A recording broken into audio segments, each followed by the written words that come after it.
It is 9 a.m. on Tuesday, June 20th. We'll call the Wright County Board of Commissioners to order. We'll begin with the Pledge of Allegiance.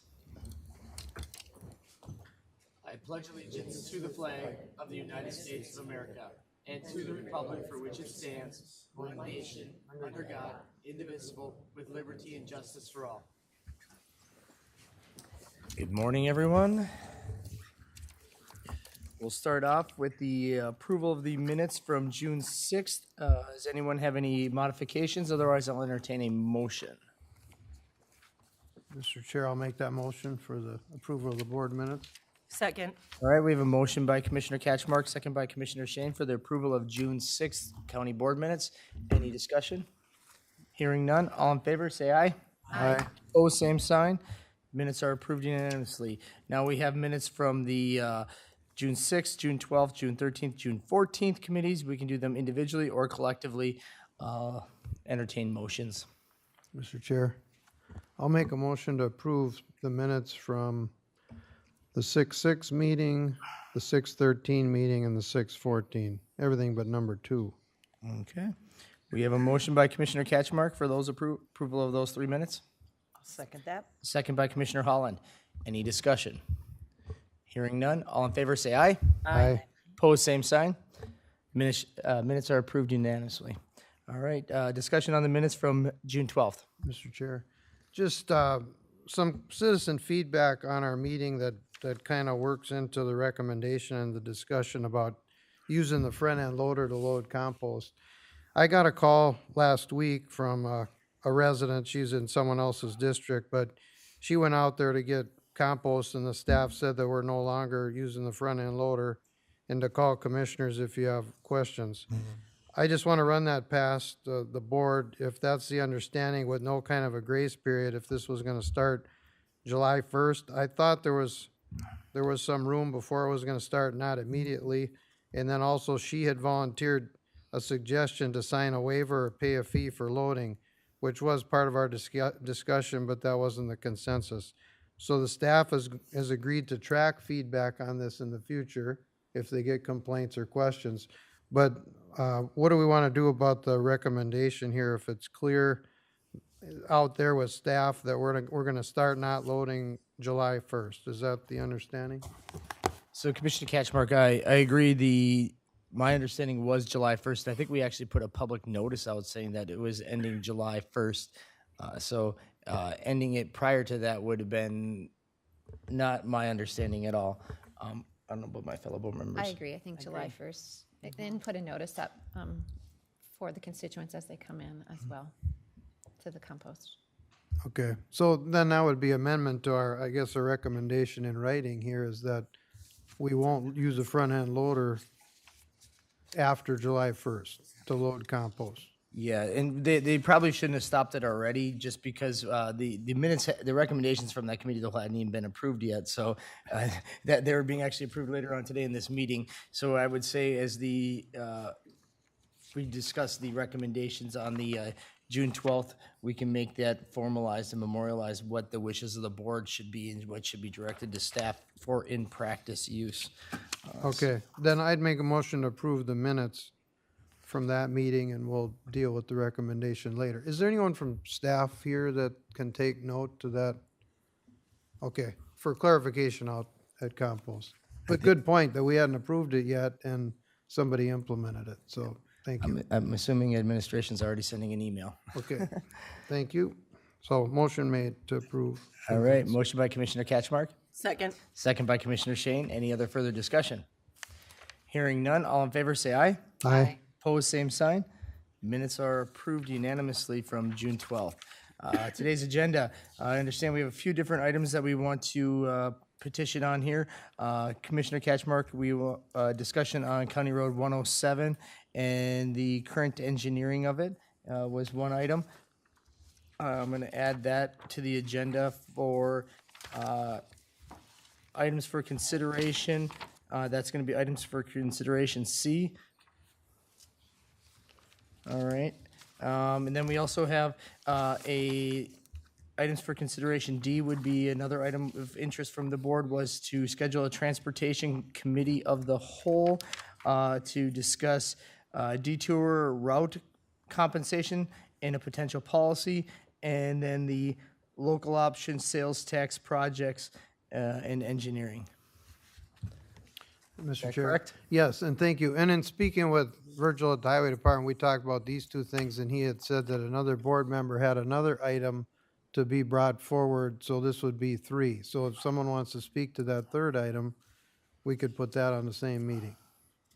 All right, so, to the Transportation Committee of the Whole. I do have a couple items just at the township level, as well as Highway 55 and County Road 6 on that intersection. Okay, so If we're going to 55, talk traffic, those are the items. 55 and County 6 intersection. All right, discussion, all right. Okay, and then we'll put all those for the Transportation Committee of the Whole. All right, we'll deal with that with items of consideration. Is there any other items to add to today's agenda? And Mr. Chair, I'd make a motion to approve the agenda with those changes. And actually, there's one item I'm going to add. Sorry, I just remembered here. It's going to be item E for consideration, is a discussion about setting up a committee to review county excess property and discuss options with them. All right.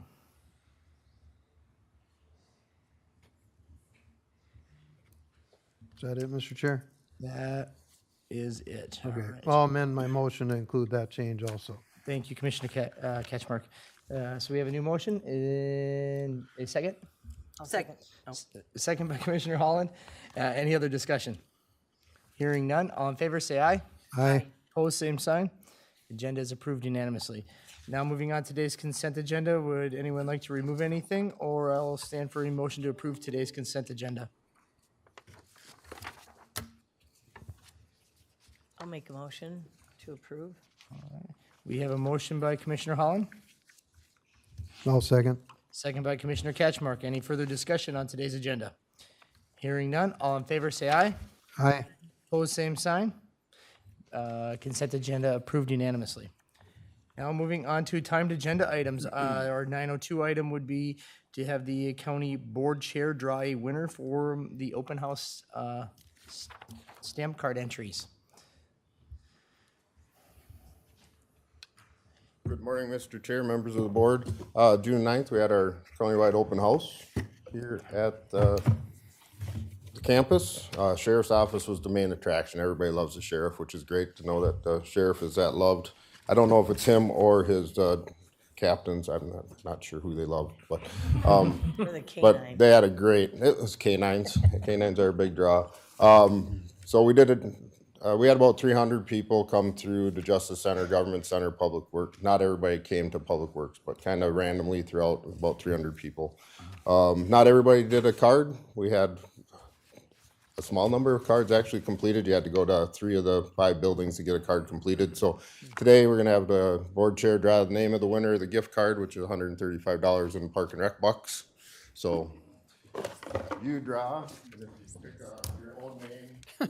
If my own name's in there, I got more questions. All right. Read that name off. And let's see here. And the winner is. Make sure you get the. Is it Ben Matty? I think. We will get a hold of Ben. Matty? Hold of Ben. And, get that to him. So open house was successful, and we appreciate everybody that came out and enjoyed the day with us. Beautiful day.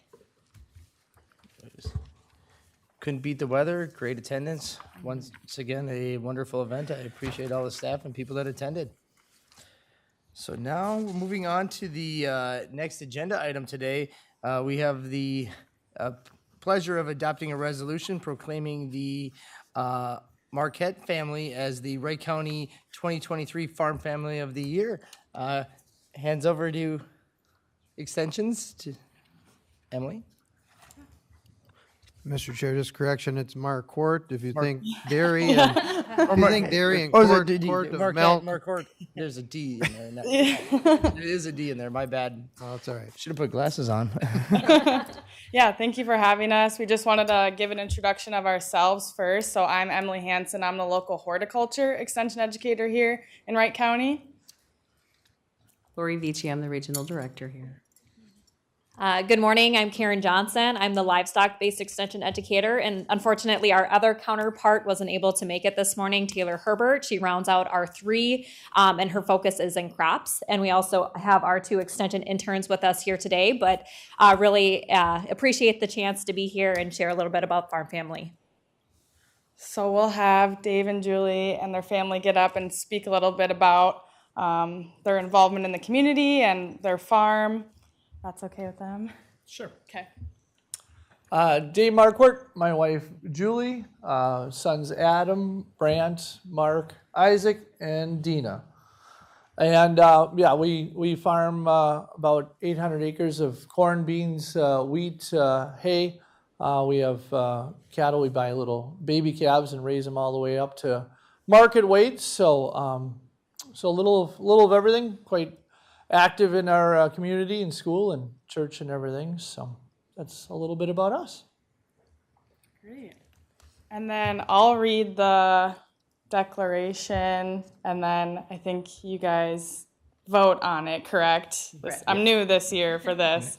So the Farm Family Recognition Program has existed for over 30 years and honors farm families from throughout Minnesota for their contributions to the agriculture industry and their local communities. The Marquardt family has embodied the ideals of the Farm Family Recognition Program since the farm's inception in 1975. 3 generations of the family have actively contributed to the farm, and they currently raise dairy steers, corn, soybeans, wheat, and hay for local horse farmers. Dave and Julie Marquardt have taken great care in sharing their passion for agriculture, passing it along to future generations. Having a strong involvement in their community is important to the Marquardts, making it a priority in their everyday lives. Mr. Chair. I'll make a motion to adopt that resolution. All right, motion by Commissioner Catchmark, Second. second by Commissioner Dietrich. Resolution, so Commissioner Catchmark? Aye. Aye. Aye. Aye. Aye. Resolution passes unanimously. Congratulations, Dave, Julie, your kids, and well-deserved.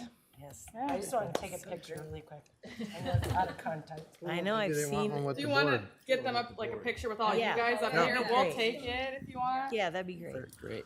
I wanted you guys in there too. We're gonna have Allison take it. Okay. You guys want it? I've seen that name at 4-H. You guys, at the county fair. We do the 2 middle ones do dairy. Nice. And now we have a dairy shower on the outside. Oh, going between your heads.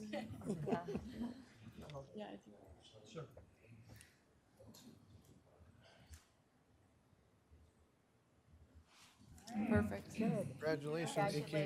Thanks. We'll look Thanks for for you coming. again at the county and state fair. Yeah. We should be running 500 acres per son here pretty soon. We'll look for that.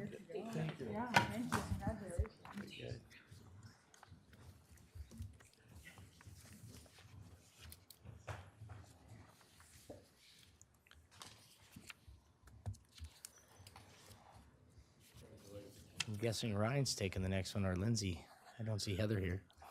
So the 9:10 agenda item would be the approval of the performance management resolution and acceptance of the performance management grant application. Good morning, Mr. Chair, Commissioners. This is the 5th year that Wright County is participating in the performance measurement grant that is through the state of Minnesota. It requires our tracking of certain performance measurement items, which we selected when we originally participated. And I believe our first year was 2018. So we made the selection at that time, and we've been tracking a specific set that is prescribed by the state. We have an option. We're required to select 10 items. Those are included in the board agenda. And the benefits of this is primarily there is little effort on our part to obtain 14 cents per capita, about $20,000 annually that we receive through this grant. And I've got a resolution before you for adoption. Thank you, Lindsay. I think the effort for the funds and just having good information and good transparency, it makes it well worthwhile all the way around. Absolutely. Any discussion, board members? Otherwise, I'll entertain a motion. I'll make that motion. I'll second that. Motion by Commissioner Shane, second by Commissioner Holland. Any other discussion? Hearing none. All in favor, say aye. Aye. No, that's right. This is a resolution, wasn't Oh, it? So, yep. that's So, right. Commissioner Shane? Aye. Aye. Aye. Aye. Aye. Thank you. Aye. So, unanimously. Thank you. Now moving on to 9:15, we have a couple of county ditch items. Matt, you get to review a petition here. It was included in the packet for County Ditch 20 requesting damages. Yeah, some included as well as some photos in there. Yeah. Morning, Mr. Chair, members of the board. So we had received this petition a while back. We did have a public hearing on this ditch May 16th. We just didn't have time to fit it in to hear the request. But the landowner, he's part of the petitioners for partial abandonment of County Ditch 20. If you remember, they were going to do a wetland bank project. This petitioner had requested a one-time damage payment for 2023 for the area that he's not able to plant until it goes into a wetland bank. So submitted this, had legal review under Minnesota Statute 515.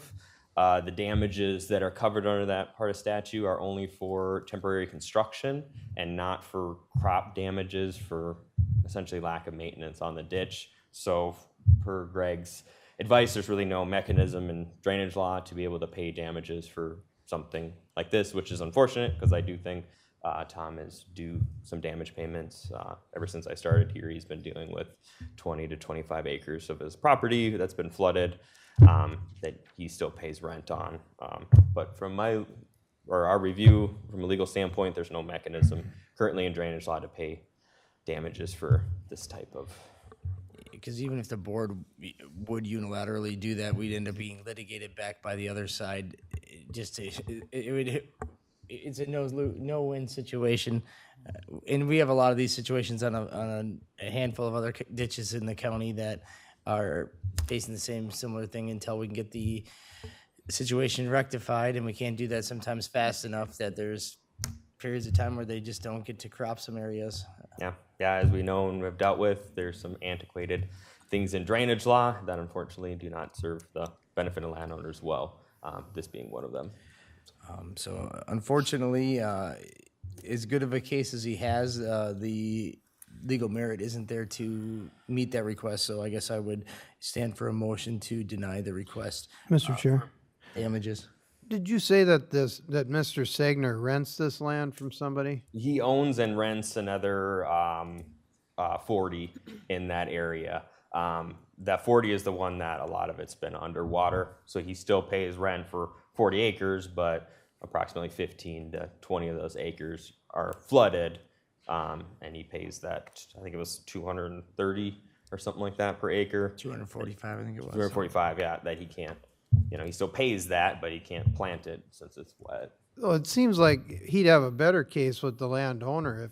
If you can't farm it or do anything with the flooded ground, I guess if I'm the landowner, I'd probably take a look and say, oh, maybe we should make an adjustment here. And if not, I mean, it seems like the case is now between the landowner and the person renting. Yeah, since we got legal advice that says we can't do anything. Yeah, and in this specific instance, I think it'll be rectified once it's partially or becomes a wetland bank, that'll solve it. But this happens quite frequently on drainage systems where people aren't putting into wetland banks where they're dealing with it on a recurring basis. So, but that'd be a good one for Tom to reach out to his renter and discuss. So. Well, Mr. Chair, having that in mind, thanks for the background. I'd make a motion that we deny paying damages in this case. All right, we have a motion by Commissioner Catchmark for the denial of requesting for damages on this portion of County Ditch 20. I'll second that. Second by Commissioner Holland. Any further discussion? Hearing none. All in favor, say aye. Aye. Opposed, same sign. Motion passes unanimously. All right, next would be the review of County Ditch 31 Phase 2 repair report submitted under Minnesota Statute 103E 715 Subdivision 2. Yep. Yeah, so the first item is just the proposed repair report and a bid were submitted by Houston Engineering. So that's the first item. Just have you guys review so we know exactly what we're proposing before we get into you approving staff to go out for bids and the subsequent public hearing that will have to be held on these repairs. So first item is just if you had any questions about the repair report that was submitted.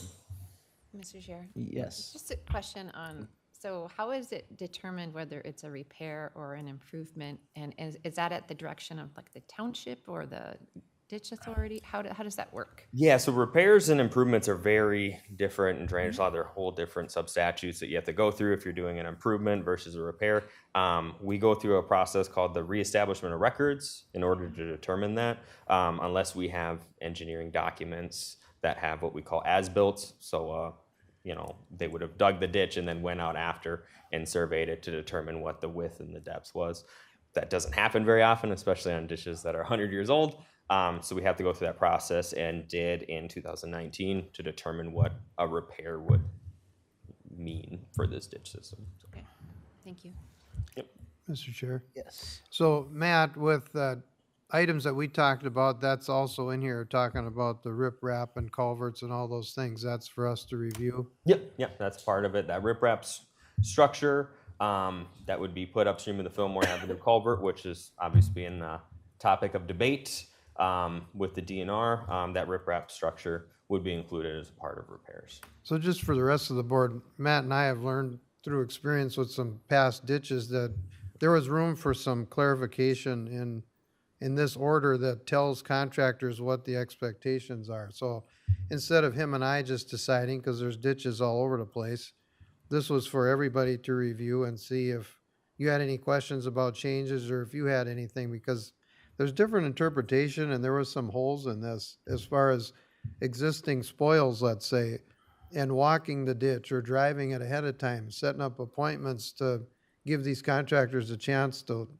drive, look, or fly over it at least, instead of just saying, oh, we're going to bid this without looking at it. So we wanted to give everyone an opportunity for that and some other things. But I don't know if you wanted to speak to any particular changes or if anyone had anything, but that's why that part's on here, because there was some changes here going forward that I think are going to help that process and take some of the guesswork out of it in the future. Thank you, Commissioner Catchmark. Is there any other questions or concerns about these bidding documents and engineering? If not, then I'll make a motion to approve the contract proposal. All right. Second. We have a motion by Commissioner Catchmark, second by Commissioner Shane. Any other discussion? Hearing none. All in favor, say aye. Aye. Opposed, same sign. Motion passes unanimously. Awesome. Then the second item is approve staff to solicit bids for Phase 2 repairs on County Ditch number 31. So there was an opinion of probable cost from the engineer, which is obviously just an estimate. So the hope is, and we've had good luck doing this the past few ditch repairs, is to solicit bids, have them due right before the public hearing that we hold, so landowners know what the exact cost of repairs would be, instead of holding the public hearing, giving them an estimate, and then having to come back and maybe those prices are up or down. So are you anticipating like the July 25th county board meeting, or are you thinking, I think you're gonna be pretty quick to be doing the 11th, so. Yeah, I think I have that for item number 3, the earliest turnaround, because we have public notice that we have to have for any public hearing, which is 3 consecutive weeks in the paper, plus some time to send out notices, draft the notices. I will find that here really quickly. Sorry, there's 28 pages of engineering stuff. That's, I was trying to look at it. Maybe you had it in there and I missed it. Yeah, it's down at the bottom here. At the bottom.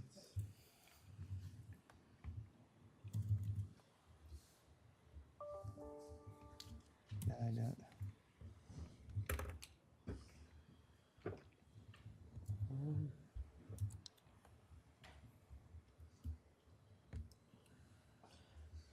You must have it in the really, really fine print. Yeah, this is the background justification for one, so.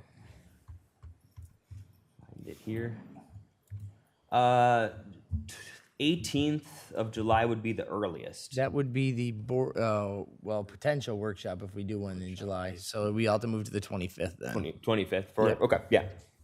And kind of just breaking up board, so having it at 9:30 or 10 would still be for the hearing, item number 3. Okay. So let's see here, based on the way that would fall, I guess I'd probably set it for probably 10 o'clock, just so we get enough of our regular business done before we open up into a public hearing. So I'll stand for a motion to set a public hearing for County Ditch 31 for the bids on July 25th, 2023 at 10 a.m. I'll make that motion, Mr. Chair. Second. Motion by Commissioner Catchmark, second by Commissioner Shane. Any further discussion? Hearing none. All in favor, say aye. Aye. Opposed, same sign. Motion passes unanimously. Thank you. Thanks. And now Ross is going to make his way up to the podium to do a song and dance for us, I understand. We have a representative from the Minnesota Recreation and Parks Association. So we got 2 other people that are gonna come up too. Mark, you got- We're going to accept the Minnesota Recreation and Parks Association Award of Excellence for Bertram Chain of Lakes. It's a barbershop quartet. Dance. All right, good morning, Mr. Chair and board members for the best county in the state of Minnesota. My name is Nick Jacobs, and I'm the Parks and Recreation Director for the city of Otsego. Today, I'm here on behalf of the Minnesota Recreation and Park Awards Association to present Wright County with an award of excellence for the Bertram Chain of Lakes Regional Park and Campground. However, before I do that, let me take a few minutes to tell you about the Minnesota Park and Recreation Association. The Minnesota Recreation and Park Association was formed in 1937 to foster the growth and development for the parks and recreation profession throughout the state. We have nearly 900 professional, corporate, board and commission, student, and retiree members throughout the state. Members of the association come from municipal, county, state, district, commercial, and private agencies. The MRPA Awards Committee was created in 1987 with the purpose of acknowledging individual members and agencies for their excellence in the fields of parks, recreation, and leisure services. Awards Committee members represent a cross-section of the association members from the state of Minnesota. The Awards Committee feels it is important to increase awareness of the appreciation for the excellent parks, trails, facilities, recreation programs, and services that are occurring in the state of Minnesota. The Awards of Excellence is an annual program that was solely created to recognize agencies and their staff for exemplary projects that were either implemented in 2022 or received substantial revisions in 2022. MRPA members may nominate a project for an Award of Excellence in 7 different categories: administrative or management strategies, communications, park and facility, programming and events, sponsorship and partnership, sustainability and volunteer initiatives. Nominations are then reviewed, evaluated, and scored by the awards committee members. Only the top scoring nominations are selected to receive an award. On behalf of the MRP Awards Committee, it is my pleasure today to present an award in excellence in the park and facility category to the Wright County Parks and Recreation Department for the Bertram Chain of Lakes Regional Park and Campground Project. There were many factors that led to this project being selected for this award.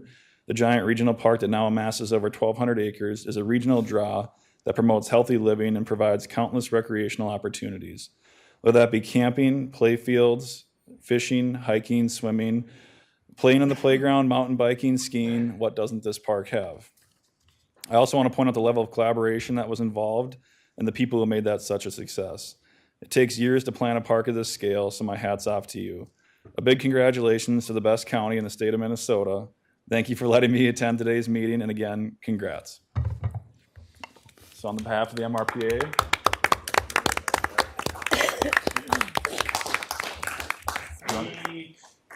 There you go. You're good. You go. You're like the director, man. Huh? You're the boss. You're the one that took So, this. Bertram Chain of Lakes, Derek, you were part of the board for a number of those years through that process. So, a little history. We started, well, I don't want to go back to 2001 when we wrote a letter to the Y and got slammed and chastised. But in 2008, we actually made the first acquisition out there. And just a big thanks to all the elected officials that were there at the time, and then the new ones that came in and the support that continued. The city of Monticello, Brad came in 2015, really helped with the development end of the park. So Pat Swatsky and Clint Herbst was the mayor at the time. Pat was the chair of the board, and to see that vision and have that reality of what that vision was for that park was really cool. So appreciate everybody and all their support. City of Monticello has been a great partner. Grant funds, Greater Minnesota Regional Parks and Trails Commission was formed kinda because of that park to get some money. So appreciate everything and all the work, and fun to see where that park goes from here. So thanks MRPA and Michelle and everybody. Congratulations. Mark, thank you, and staff, and like you said, the elected officials over the past decade, to see the transformation of Bertram from what it was to where it is now, and to see the volumes of people that utilize that park on a daily basis is impressive. It is definitely a huge asset to the citizens of Wright County and to the people of central Minnesota alike. Picture. I knew it. Doing it up in front there. Sure. Matt only says picture because he knows he's never gets a picture opportunity for himself. Nobody wants a picture of the ditch guy. Yeah. Yeah. Oh, you guys are going. Gonna do a serious one and then we'll do a silly one. I'll go in between. That's all right. We'll go with I'll listen. It's all right.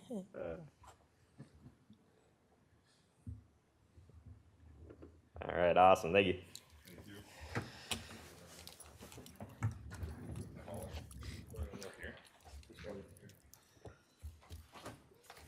Ross is going to stay put for the next item to take action on the Park and Recreations Commission's recommendation that staff use campground improvement funds to purchase and implement a new registration reservation software system. Thank you, Mr. Chair. Commissioners, partly due to the excess of Bertram and the amount of traffic that we're seeing there with our registration software, our current software system, it's kind of outlined in the memo, Perfect Minds, is really not able to keep up with the amount of traffic and the financial flow we're seeing in. Part of that was this year. We were setting up for our open date where all the campgrounds open at the same time, and we had a technical difficulty on the website end. Brad was working really hard with the Perfect Mind group, and we just couldn't get it to open, so we had to kind of push out one of our campgrounds in Collinwood. So just one of the many issues that we're having. Another issue is just the mobile version of what Perfect Minds can do is just really not keeping up with how people access and reservation software. And then with the amount of revenue that we're coming in, certainly we feel would offset I think it's an additional $5,000 to $6,000 additional registration fee per year for this new software. Questions, board members? If not, I will stand for a motion to adopt that motion or recommendation by the Parks Commission to use those funds. So moved. I'll second All that. right, motion by Commissioner Dietrich, second by Commissioner Holland. Any further discussion? Hearing none, all in favor, say aye. Aye. Opposed, same sign. Motion passes unanimously. Thank you, staff. you. This once again will help, especially on that big influx in April when the internet just gets bombarded with hits to make those reservations in a 2-hour period of time or less. Yep. Because anecdotally, I think you had, what was the percentage of it filled out within that first couple hours? I mean, it was. So if you're looking for if you're looking for a weekend date between Memorial Day, Labor Day, if you're not on and paid out within probably the first hour to an hour and a half, you're not getting those dates.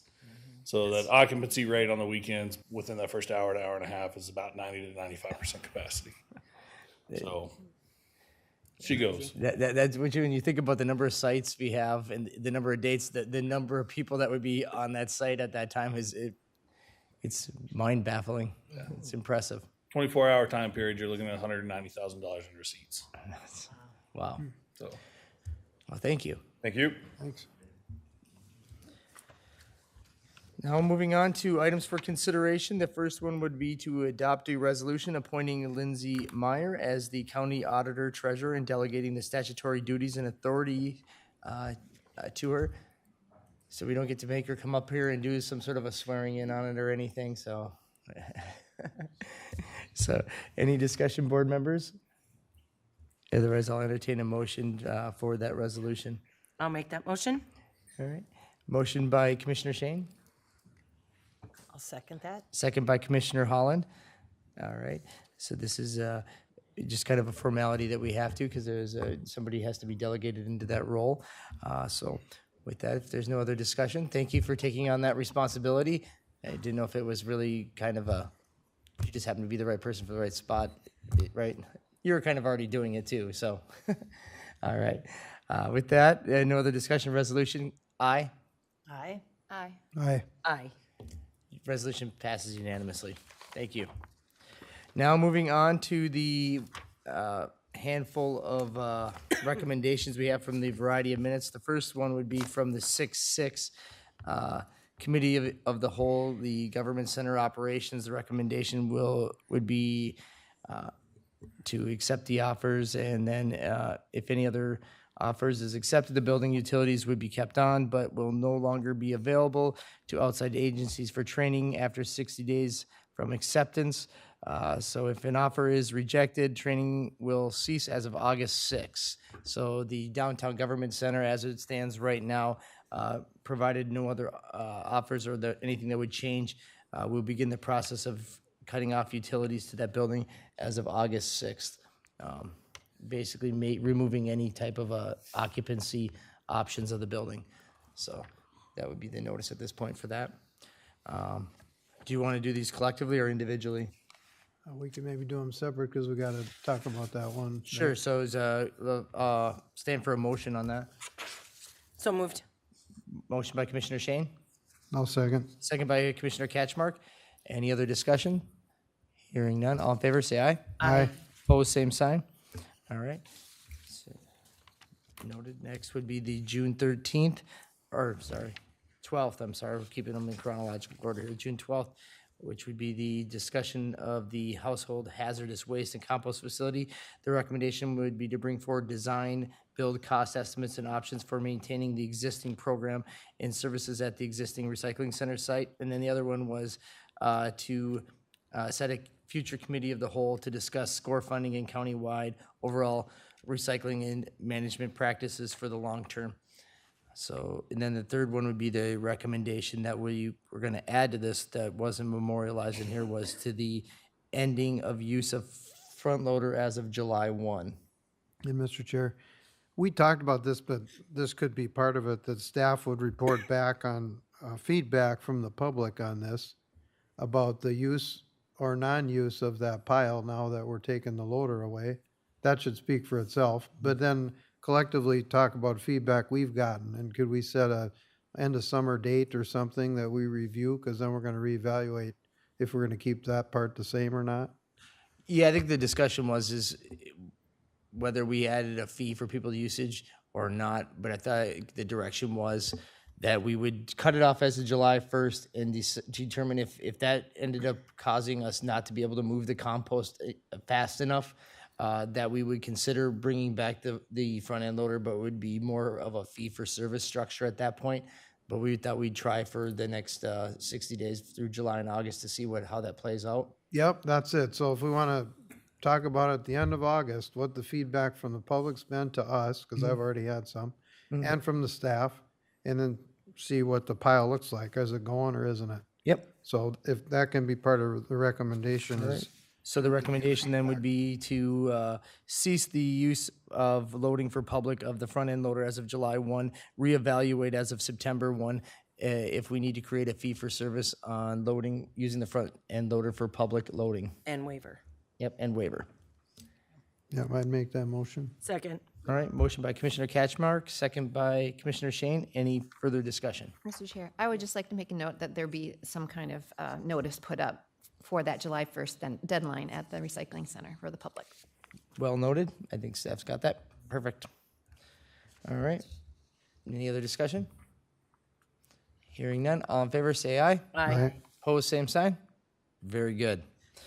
Now moving on to the June 13th, we have the workshop. So we have the recommendation of defining boundary for the potential watershed steering committee.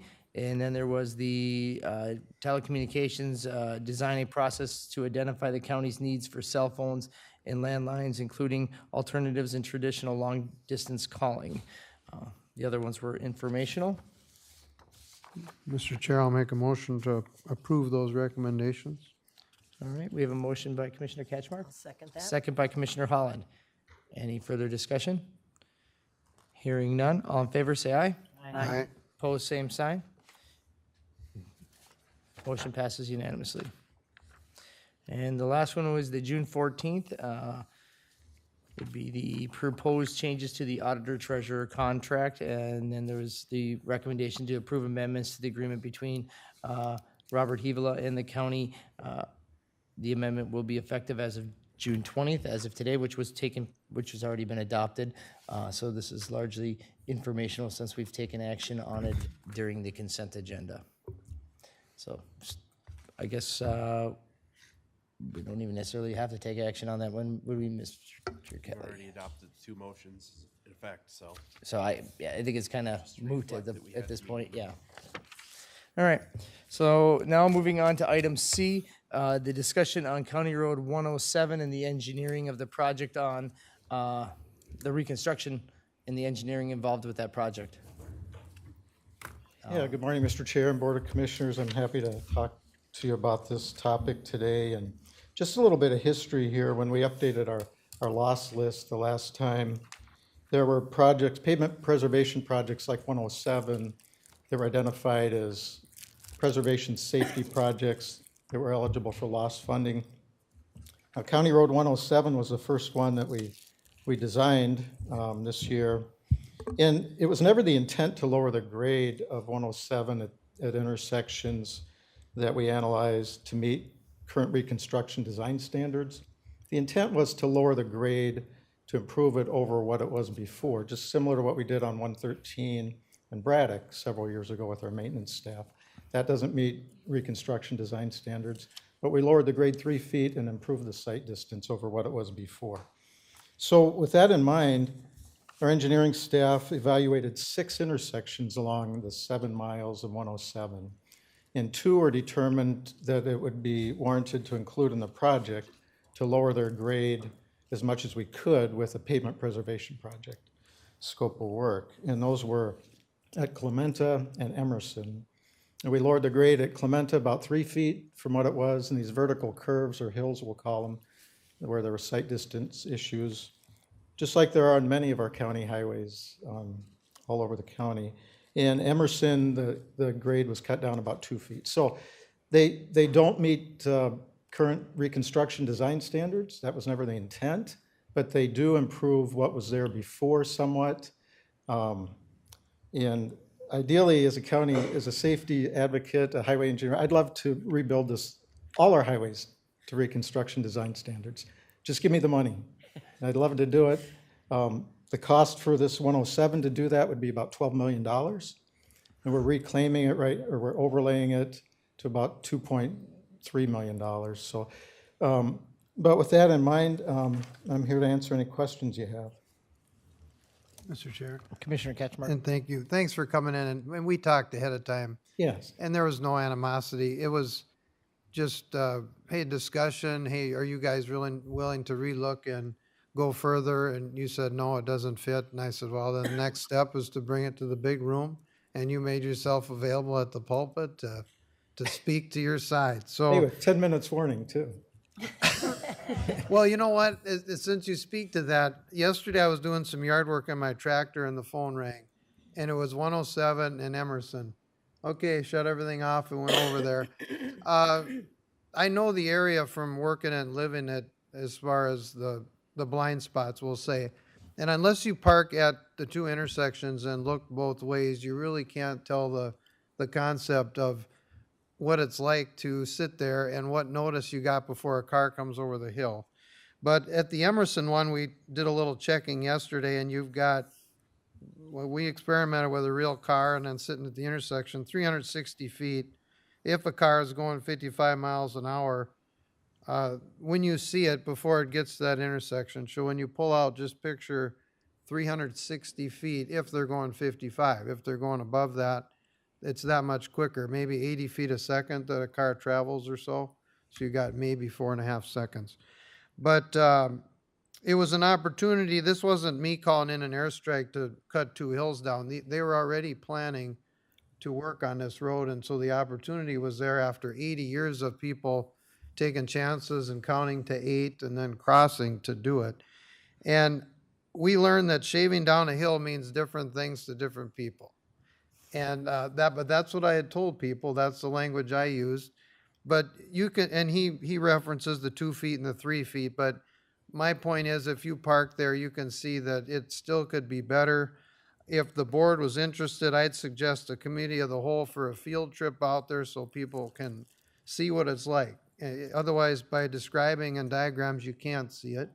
If you're interested in doing that, otherwise, I'd make a motion then, if you don't want to go there, that they reevaluate what it would take to cut it down more and cut out the blind spots more completely. But I got calls throughout the process, the last one yesterday, but Friday I got them from about 5 different people that use the intersection that live in the area. And basically what they're saying is we started a project and we didn't finish it.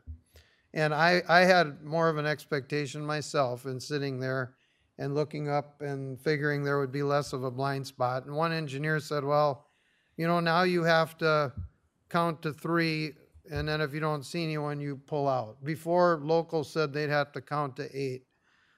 I challenge someone that has kids, if you look in a driver's manual to find the page that says you have to count so many seconds when there's a blind spot before you pull out.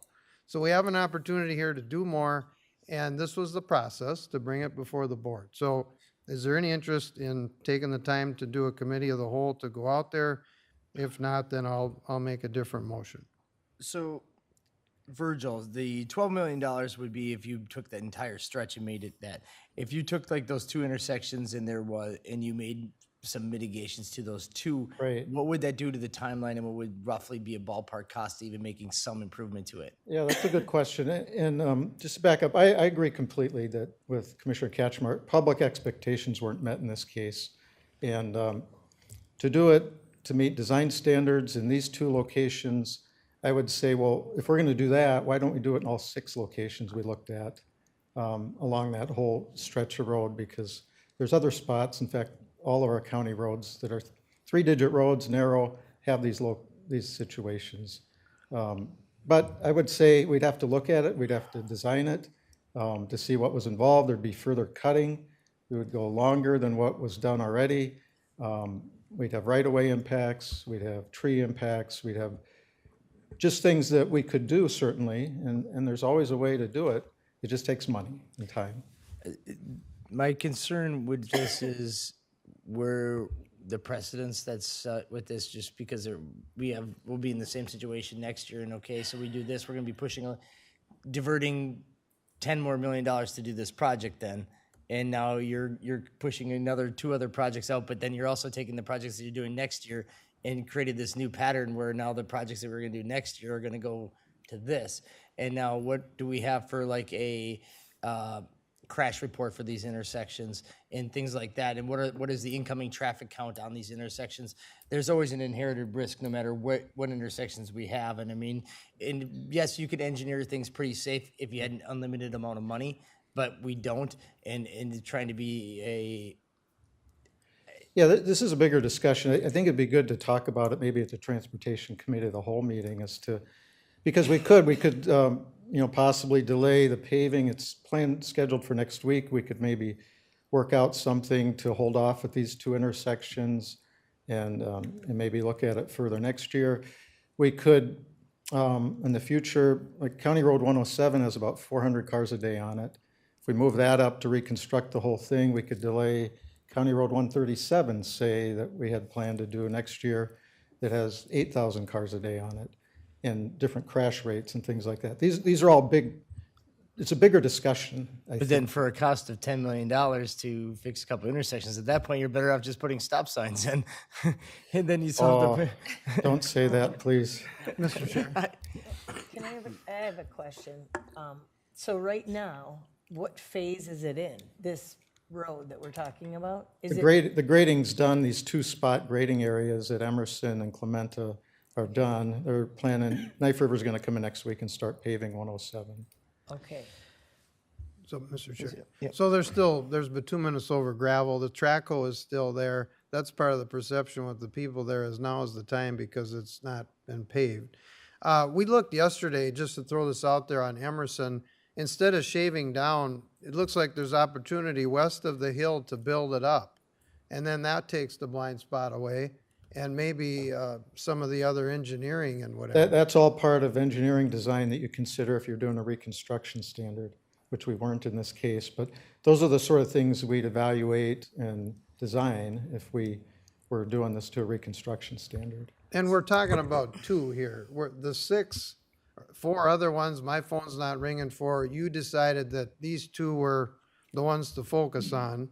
And so that's what we have. I don't think that this rewrites the policy around the county, but it's important that you said a couple of times that these 2 don't meet current standards, which means if someone wanted to plow these roads in now, you'd look out there and you'd say, not gonna do it until more adjustments were made. That's what you've told us, right? They don't meet it. What's done now doesn't meet design reconstruction standards. Just like County Road 113, when we shaved that 3 feet, doesn't meet current design reconstruction standards. Right. It's just this one's under the knife now. I guess my biggest point with this would be worried about, because if you do it for the 2, you kind of got to do it for all to a certain degree, because you're changing the trajectory of what our practice of when we can reconstruct roads. But then I also want to know what does that do to our plan long term from a cost perspective? Because all of a sudden we may be, instead of doing 20 projects over the next 20 years, we may be doing 10 projects over the next 20 years. In understanding what does that look like, I have to. Chair, my thing is I think what we should do is, have a holistic discussion about this, because I can see as the people that utilize that road, it would be frustrating because once that asphalt's on there, they know they're done.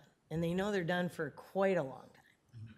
I don't know how long, when would you potentially go and redo this intersection in the future? 30 years? Oh, so once we put paving on, 15 to 20 years would be the next time we'd consider a project. Yeah. And I think that's where the urgency is. If Mike's getting a lot of calls from various different people, there is a concern, a safety concern. I don't know. I think it warrants us at least having a broader discussion about it.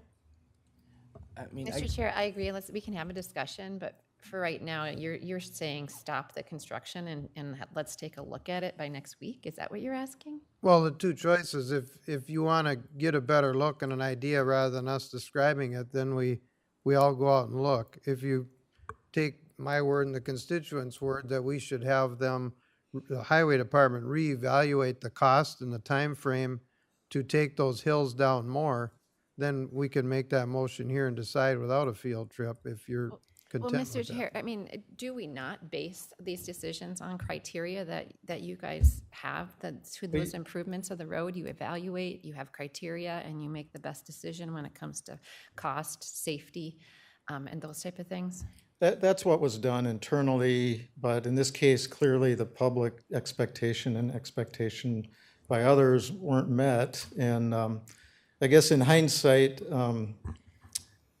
knowing what I know now, maybe we would have delayed this whole project for a year and done more extensive engineering on these intersections. The cost would have gone up, but, and we can still, anything's possible. We can talk with Knife River and accept these intersections out of the project for paving. And we could still look at doing those next year, but we'd have to do some engineering on them. And then should we do the other intersections too? All of a sudden you're gonna have 2 that meet standard and the other 4 that don't, and why didn't we do those? Do you think, will anybody else call about that? Mr. Chair, well, like I said, all I can speak to is what the phones rang for, and it's only been these 2, it's not the other 4. Because we didn't work on the other 4. Well, that people got notice 107 is being worked on because you did public notice, that would have been the time to raise their hand. But Then, given what I've heard, then I'm just gonna make a motion that we ask the highway department to do a further look with the cost and the timeline and what effort would be needed to adjust the sight, line of sight. And I'll say adjust, not lower, because potentially at Emerson, you can build it up rather than digging. And that would be for Emerson and Clemente Avenue. That'd be my, So with that, if I could say that, you know, if that motion passes, then it sounds like we would need to be on the horn with Knife River today to say not to pave these areas. Is that correct? well, if it passes, whatever that Because you want process to, looks you like. want to basically delay it so they can come back with possible costs and solutions to the situation at a later date. So they're not saying that we're going to do anything different. So yes, you'd have to tell them to pause. Yeah. We need to get some information on whether this can or can't be fixed, and what would that do to the timeline, and what would that do to the cost. Mr. Chair, but you've got several miles of 107, so I About can't, 7 miles. so yeah. they can start on one end or the other and work towards Yeah. this in the meantime, right? It's not that, hey, don't show up here because we got something. Right, they could just written up. skip over these areas. Yeah, so it's not stopping the whole project. So we have a motion on the floor. Do you have a second? I'll second that. All right, we have a second by Commissioner Holland. I agree with the idea in concept, but I have a lot of concerns because I know I have a lot of intersections, a lot of roads in my district that want the same situation, same deal. And if we start doing these one-offs, is the board okay with doing a fraction of the number of projects? In some of these ones, we've actually not done improvements to because, and we've had fatalities at intersections and not put control structures in and stuff, to the outcry of hundreds of people. And now if we do this, we're going to be going to a situation where we're going to be doing some $20 million projects that we may not be, we're going to drive down those numbers very low. I mean, is there any fatalities on these intersections? There's no crash history on these. I mean, it's a perception, and it is bad, but there's a lot of county highways like that. Because we have ones that we've turned down that have had numerous fatalities at them, and we haven't made improvements to them on intersections that are blinding. That's where I get concerned on. Then it's going to be very hard for us to say no to ones that we've had fatalities on that were very costly as well. In some of those ones, the argument that the fatalities were other circumstances that played into to them or not, that's subjective.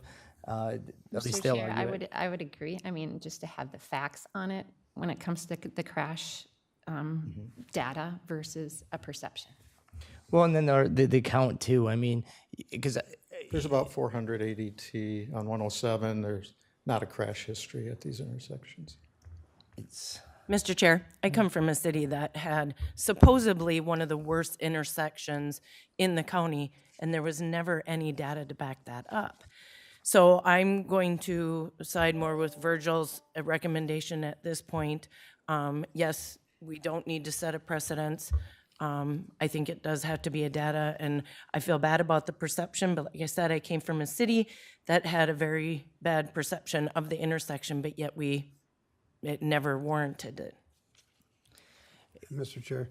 And there is more than a perception. The real case is if you pull out of Emerson, the folks to make it safe, drive on the wrong lane of traffic to get speed up before, so they don't get ran over by oncoming. So that's the reality part of it. I mean, we'd be better off putting one of those approaching, flashing yellow car lights or something. That there's a car coming in an approaching intersection or something.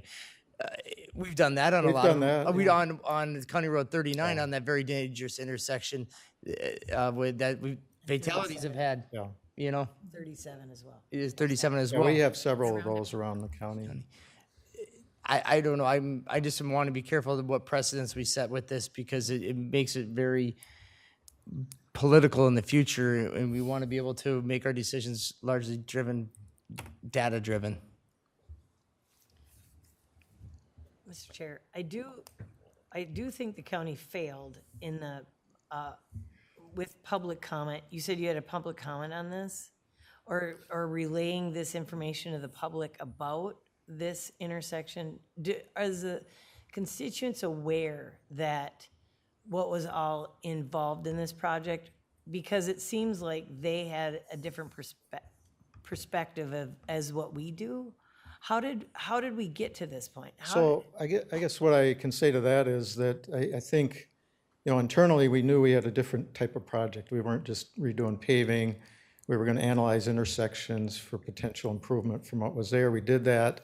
We looked at 6 of them. 2 warranted doing something with the project, with the parameters we had.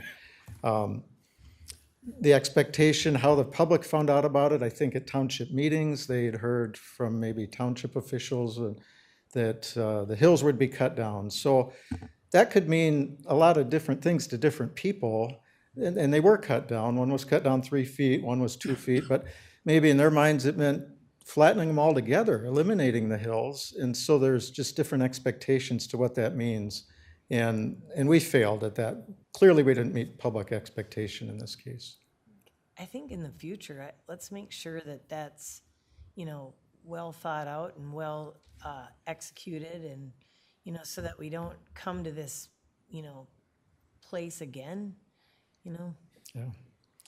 Mr. Chair, and I don't want to stray too far from this one, but that's going to be part of that next committee of the whole, is the process about especially local option sales tax spending and public input. I think we can talk about that, but motion on the floor, point of order, first and a second, and discussion. So you're calling the question? Call the question. Okay. So we, the question's called. Just so everyone knows, the motion would be to put a pause on the project and have the highway department come back with a possible recommendations or solutions in improving sightlines on the intersections of Emerson and Clementa, and cost implications, as well as the implications of the timeline of the project. There was a motion, there's a second. All in favor, say aye. Aye. Opposed, same sign? Aye. Motion fails 3-2. Thanks, Mr. Chair. Thanks, Virgil. Can any of us speak or not? No, it's not a public hearing, sorry. Unfortunately, the way our board meetings work, we don't, unless it's an actual public hearing, that we don't solicit comments from the public. That's just the board policy. All right. And now moving on to the item number D, the setting of a transportation committee of the whole for the local option sales tax project and the engineering for those projects. So. And Mr. Chair, and the other one was The detours and the discussion about funding for detours and how they're associated with county roads, townships, and cities. All right, it was 2 of the items, and the other one was the intersection of County Road 55 and County Roads, or Highway 55 and County Road 6, and discussing that intersection. Yeah, I had actually planned to bring an item to set a meeting at a future board meeting. I had several other items too for a transportation committee meeting. There's a County Road 123 in Corinna Township, 5-year plan update, discuss wheelage tax, review the loss list, and then discuss the process for future loss pavement preservation projects that we just talked about. All right. Very good.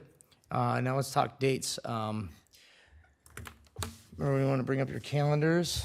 And Mr. Chair, Virgil, how much time do you need to collect what you need? Because I think we're going to have to weigh heavily on what you have to tell us. As far as for all these topics? Yes. As far as dates, I mean, do you yeah, need a I couple wasn't weeks? really prepared today, so I don't know my staff's availability. Oh. Okay, But, so maybe you want to come back and we'll set the date on the July 11th and try to do, I mean, we won't be able to set a date till the 11th, so are you thinking you want to set one anyways, just arbitrarily for late in July? I think right now that would be great to meet your schedule, and then if there's some problem with it, I could come back. All right. So, looking at the calendars.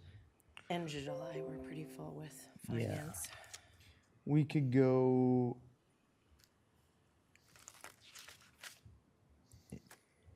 I guess I don't even know, is that?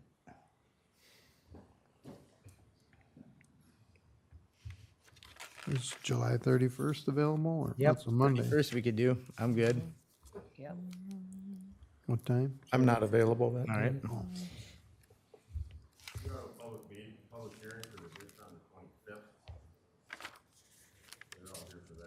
Yeah, it just, we're trying to figure, I guess we can push out, it's early enough now, we can just do it right after the county board meeting. And just push back, we'll just go till later in the evening if we have to, whatever, but it'll just get pushed back later in the day for me and you. So we'll set it for 10:30, well, public hearing, so we have to set it for like 11 o'clock, probably on the 25th. So we'll entertain a motion to set a transportation committee of the whole on July 25th at 11 a.m. I'll make that motion. I'll second that. All right, motion by Commissioner Catchmark, second by Commissioner Holland. Any further discussion? Hearing none, all in favor, say aye. Aye. Opposed, same sign. Motion passes unanimously. Would we hold that here? We probably, well, it depends what you want to do. If you want to go over there with your, we can go over there. It's easier for you if you have other meetings, we can meet over here, that's fine. Sure, I probably said in that room just because we want to use the screen the best we Okay. can to put the engineering up. All right, thank you. Did you get all their topics? Yes. All right, and then the item number E was to, after the workshop, the county board, or not, I believe it was the workshop, we discussed about all the excess properties. I think it was, what was the count, Commissioner Catchmark? It was Over in 200. It was over 200, and wanting to set up a little community of 2 commissioners to discuss these properties in more of a detailed perspective and what can be done with them, whether it's selling it off to neighboring properties or not, and kind of dealing with them more on a one-by-one basis. So that might be something you meet a handful of times to go through all those different properties. Looking for 2 commissioners that would want to sit on this committee with staff and come back to a recommendation to the board. Mr. Chair, I'd be interested in that. All right, we have Commissioner Catchmark. Anyone else that would like to review all these different properties? I'll volunteer for that. All right, and Commissioner Holland. Very good. I'll stand for a motion to set that up. I'll make that motion. All right, motion by Commissioner Catchmark, Second. second by Commissioner Shane. Any further discussion? Do we need to set a date or something far out, or the staff? Because will- it won't, it's a subcommittee, so I think the 2 of you, since it's not the full board, can set up the date that works with you guys and what staff you guys will need with it. I'm guessing you're probably gonna need Attorney Kreiser and probably Elizabeth's got a Elizabeth handle. and, yep, Okay. and, yeah, probably Clay or one of them. All right. So I'm sure Clay or somebody will send out a doodle poll to figure out when that first meeting will take place. All right. All in favor, say aye. Aye. Opposed, same sign. Motion passes unanimous. Now moving on to the advisory updates. Administrator Kelly? All right. Very busy week last week. Board, as you know, you had a number of meetings of which I also attended. Monday was the AMC District 5 meeting. Very interesting to kind of hear the after-session wrap-up and some of the items that AMC is working to try and sort through at state level. So forwarded those information from that meeting onto your board. Let me know if you have any questions on that. Board of Equalization you attended. Evening EDA meeting, our annual meeting, I thought went very well. Good turnout on that. So a lot of work on that to get that prepared. Also some follow-ups, just discussions, meeting with city administrators and others regarding the follow-ups with the sheriff's city contract. So with that, happy Father's Day to those fathers in the room. So Thank you, Administrator Kelly. Commissioner Catchmark? Thanks, Mr. Chair. Well, the Fair Board's been meeting, and they have material that they forwarded for our office to post on social media with the events. So John Holler's gonna work on that. We had a Teamster labor meeting, met with the union. It's been quite a while since we gave these updates. I'll kind of shorten it up, but MRC legislation update, this was relevant. We were all watching that drainage ditch registry, and that is not going anywhere this year, where it would have potentially prolonged ditch work because we'd had to go through these extra steps. So that didn't pass. We had confirmation of Judge Bowen, the investiture, I believe is the Latin term there. Woodland Township meeting, Cokato Township meeting. I had an engineer that I lured down here from Baxter, from MnDOT, and we took a field trip on Highway 12. I was very grateful he made it down here, and we looked at several intersections and got that kind of on the radar if it wasn't before, so that was helpful. We'll see what becomes of that. That's all I had, Mr. Chair. All right, I gave everybody the Transportation Alliance, basically the omnibus bill and the transportation bill. Just too much there to look through, but I wanted to give you guys all a copy to see how that affects all our constituents. It was very interesting. They had over 5 legislators there that gave us updates on everything as well, so it was good to see them have that interaction. And this afternoon, I'm hoping to work on some more transportation issues in our area and having lunch with Representative Hornstein, Chair of Transportation. So I'm looking forward to that, and I'll let you know how it goes. Thank you, Commissioner Shane. Oh, and could you give a little update on this or sometime? Yep. So Trailblazer had a meeting, that was May 18th. 18th. It's quite a while ago, but we haven't had advisory updates in a while. So there's been a long discussion about mobility management with the organization. The other 2 counties are interested in looking at these metro mobility management, I guess I'm going to call it kind of software type systems. And what it does is it's an attempt to try and divert Health and Human Services dollars into public transportation. The initial onset of the discussion, it sounds very enticing, very good, but when you look at it from the practicality of in the actuality of it and how these systems work, the risk versus reward isn't very good. Trailblazer Transit, for example, operates Wright County, Sibley, McLeod County, and our people in our county that are using waiver dollars are using these transportation systems like your shoe trans, your medical transportation systems. They're usually using those medical transportation systems to go to St. Cloud or Minneapolis. So even if we spent the money and the time and the effort to build this metro mobility management system, the only way you actually earn money or save money is if you could actually divert those rides onto a Trailblazer bus. Well, when looking at it in Wright County, we'd only be able to transfer maybe 20 or 30% of those rides onto one of those buses, because the vast majority of people that are seeing medical appointments in Wright County are going to Centricare, the VA in St. Cloud. They're going to North Memorial. They're going to places in the city for specialty care. So you're a large number of them. You would have to be able to divert all the rides to really get the savings, and we're not going to be able to do that where we are right now with our local transportation system. That's the reason myself, and I don't want to speak for you, but me and Commissioner Shane just don't see the amount of effort and the amount of money we would have to put into it as a government to potentially save. But I think right now, when looking at it, there just isn't enough savings there to take on the amount of work and cost to do so.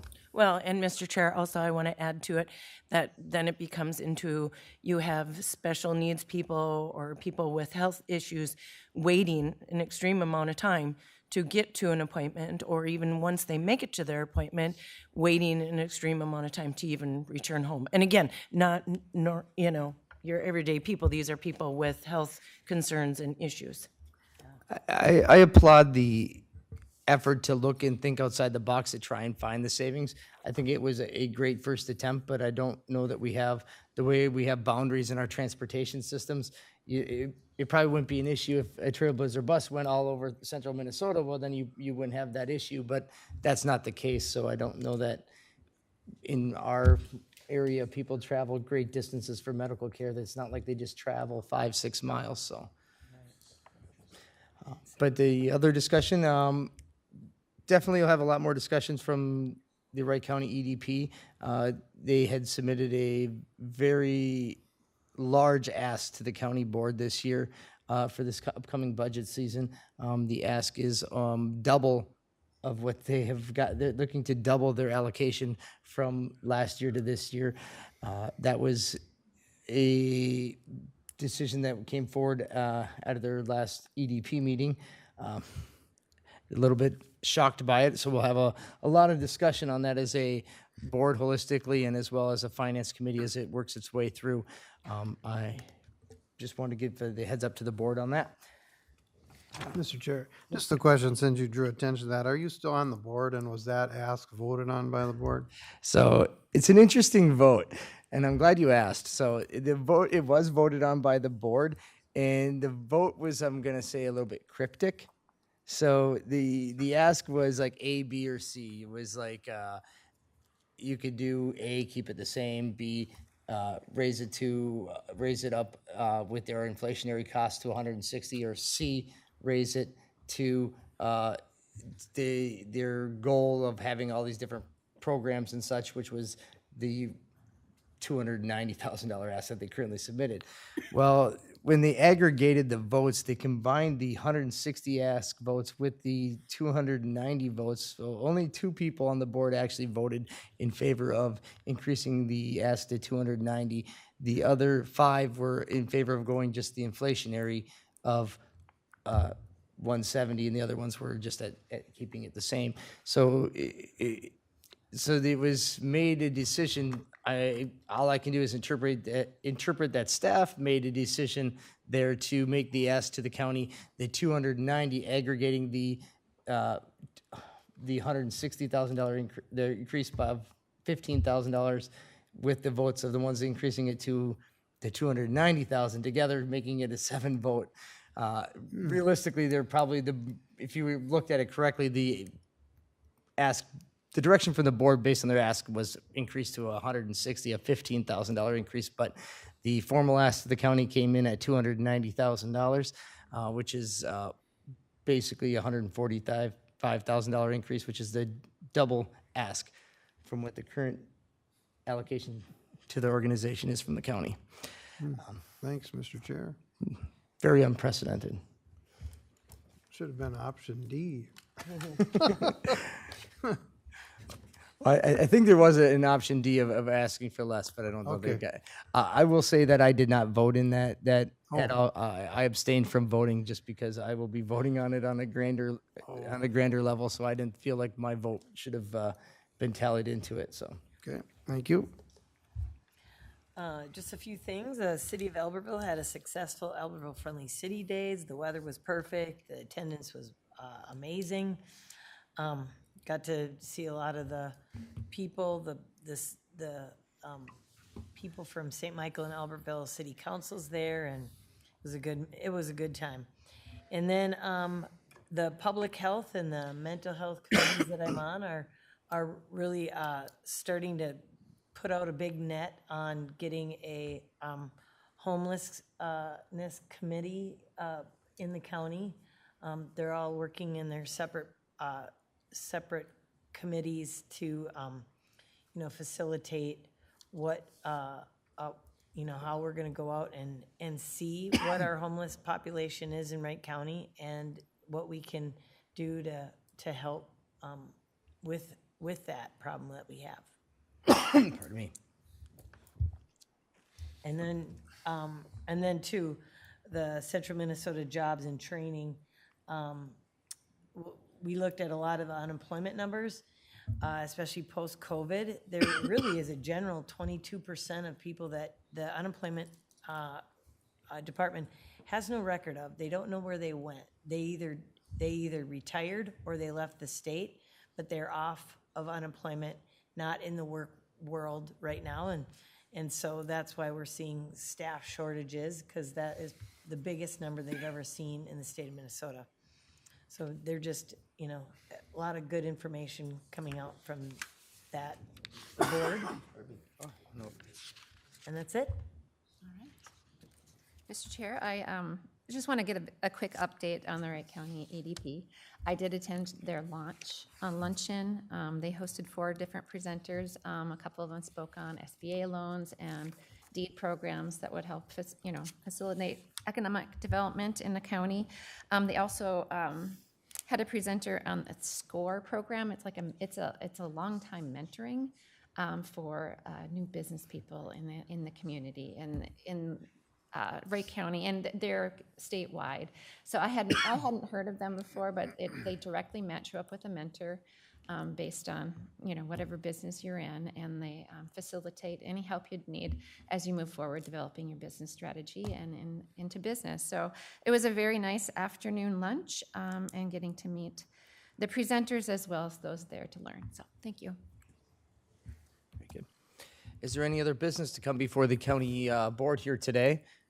Mr. Chair, just yes. want to acknowledge the minute taker did a good job with, there was so many minutes to go over and review, and I appreciate the work. So thanks, Caitlin. Yes, thank you. And Caitlin. in a short So turnaround glad. too as well. Yes. So, Yeah, so good. Well, thank you.